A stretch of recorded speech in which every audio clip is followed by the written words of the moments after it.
ഈ ഈ തീവ്രവാദി സംഘടനകൾ വിട്ടുപോകണമെന്ന് ഹമാസ് അവിടെ നിന്ന് ഒഴിഞ്ഞു മാറണം എന്ന് പാലസ്തീൻ ജനത ആവശ്യപ്പെടുമ്പോൾ ഈ ഹമാസിന് പിന്തുണയായി ഇവിടെ വരുന്നത് നിഷ്കളങ്കരല്ല.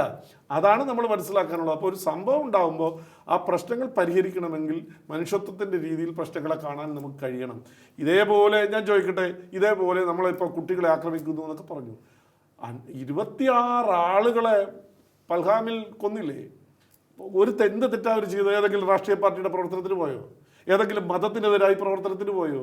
അവർ നിഷ്കളങ്കമായി അവിടെ ടൂറിന് പോയി, ഒരു സംസ്ഥാന ടൂറിന് പോയപ്പോൾ 26 പേരെയാണ് ഭാര്യയുടെയും മക്കളുടെയും ബന്ധുക്കളുടെയും മുന്നിൽ വെച്ച് കൊന്നത്. ഈ പറയുന്ന SIO ജമാഅത്ത് ഇസ്ലാമിയോ ഏതെങ്കിലും ഒരാൾ ഒരു വാക്ക് അനുശോചനമോ തെറ്റായിപ്പോയി എന്ന് ഇതുവരെ പറഞ്ഞിട്ടുണ്ടോ? അവരാണ് ഗാസയിലെ കുട്ടികൾക്ക് വേണ്ടി വാദിക്കുന്നത്. നമ്മുടെ ജമ്മു കാശ്മീരിൽ കാശ്മീർ വാലിയിൽ നിന്ന് 7-8 ലക്ഷം കാശ്മീരി പണ്ഡിറ്റുകളെ ഉന്മൂലനം ചെയ്തു. ഒരാൾ പോലും അവിടെ ഇല്ല. അവിടെ പ്രസവം നിന്നത് പോയിട്ടല്ല, മരിച്ചു പോയിട്ടുള്ളതല്ല. എല്ലാം അവർ എഞ്ചിനീയർമാരുണ്ട്, ഡോക്ടർമാരുണ്ട്, പാവപ്പെട്ട ആളുകളുണ്ട്. അവരുണ്ടാക്കിയ ഒരു ജീവിതകാലം, അവരുടെ മുൻ തലമുറയും ഉണ്ടാക്കിയ എല്ലാം ഉപേക്ഷിച്ച് ഈ ഭാരതത്തിൽ നിന്ന് തെരുവിലേക്ക് നമ്മുടെ ഡൽഹിയിലും മറ്റ് സംസ്ഥാനങ്ങളിലെയും തെരുവുകളിലേക്ക് ഓടിയിട്ടുണ്ട്. ഇന്നും തിരിച്ചു പോകാൻ പറ്റിയിട്ടില്ല. ഒരു വാക്ക് ഇവർ പറഞ്ഞിട്ടുണ്ടോ? ഇതിൻ്റെയൊക്കെ പിന്നിൽ ഉദ്ദേശം മാത്രമല്ല, വ്യാവസായിക താല്പര്യമുണ്ട്. ഇവിടെ റിലയൻസ് ഉൾപ്പെടെ മറ്റ് പല ടാറ്റയുടെ ഉൾപ്പെടെ പല സ്ഥാപനങ്ങളും ഈ വസ്ത്രവ്യാപാരവുമായി ബന്ധപ്പെട്ട് ഇവിടെ കൂടുതലായി ഇറക്കുമതി ചെയ്തിട്ടുള്ളത് ബംഗ്ലാദേശിൽ നിന്നാണ്.